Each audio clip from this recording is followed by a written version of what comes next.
त्यो साँझपख यो जस वन जङ्गलमा हिँड्न यस्तो मजा आउँछ है। भमराहरू ठ्याक्क कराइरहेछ क्या भङ गरेर क्या दामी सुनिरहेको मान्छे को जाँदैछ अगाडि यस्तो किराहरू कराइरहेछ।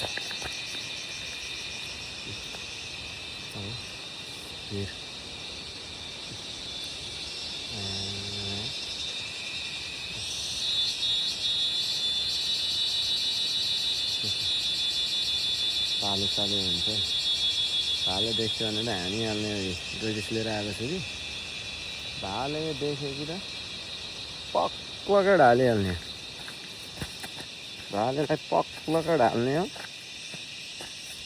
लाने हो पार्ला कुलुक पारेर हानिदिइहाल्ने कि जङ्गल भने जङ्गलै हो क्या। यस्तो दामी कराउँदैछ नि यो किराहरू है। टाढा टुच्चु पारा भएको है। यो ब्रिटेनको गीतभन्दा राम्रो सुनिन्छ हौ यिनीहरू कराएको क्या। पुरा अहिले त बाटो पनि फाँडेको रहेछ है। पुरा चिल्लो बनाएको रहेछ बाटो पनि फाँडेर ट्याक्क।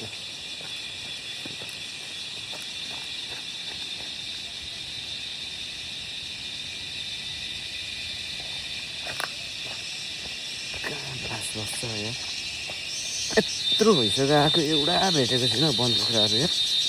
अस्ति यो गेटिस नली आउँदाखेरि त बाटै गरी भेटिन्थ्यो।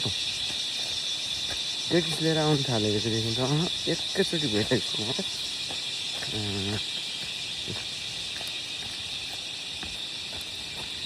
आजको साझा यस्तै छ। यो चाहिँ फेरि भमलाहरू साँझ भएर मात्रै कराएको नि फेरि बिहान चाहिँ कराउँदैन नि। फेरि साँझ मात्रै कराउने यिनीहरू बास बस्ने बेला हो कि अब अनि बास बस्ने बेलामा उपत कराइदिइरहेको छ।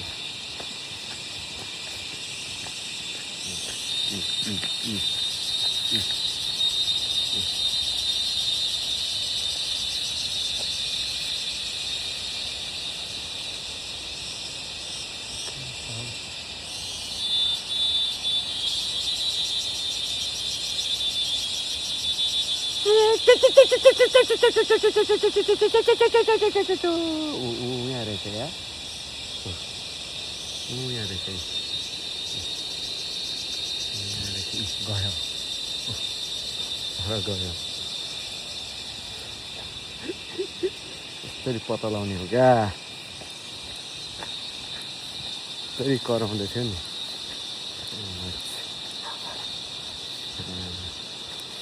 तर धेरै पहिरो जान थालेको छ आजकल। पछि यहाँ यस्तो गइरहेको छ। पछि अबको 200-300 वर्षपछि त पुरै नेपाल पनि सम्मै भइसक्छ होला हौ। डाँडाकाँडा त सबै झरेर सम्म भइसकेको हुन्छ होला यार। के गर्नु कस्तो हुन्छ त्यतिखेर देख्नु पाइँदैन। अहिले 200-300 वर्ष पछि भए पनि अब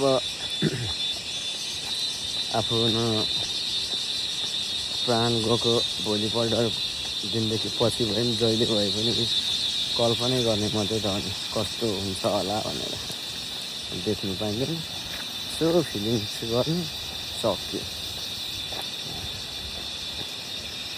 सधैँ अब अर्को जुनीमा जन्म त लिन्छ होला नि। के गर्नु थाहा हुँदैन। पहिले जन्मेको थियो कि थिइनँ भनेर त्यही गर्नु अब कहाँ कराउँदैछ पुरै कराउँदैन किराहरू पर कराउँछ यार।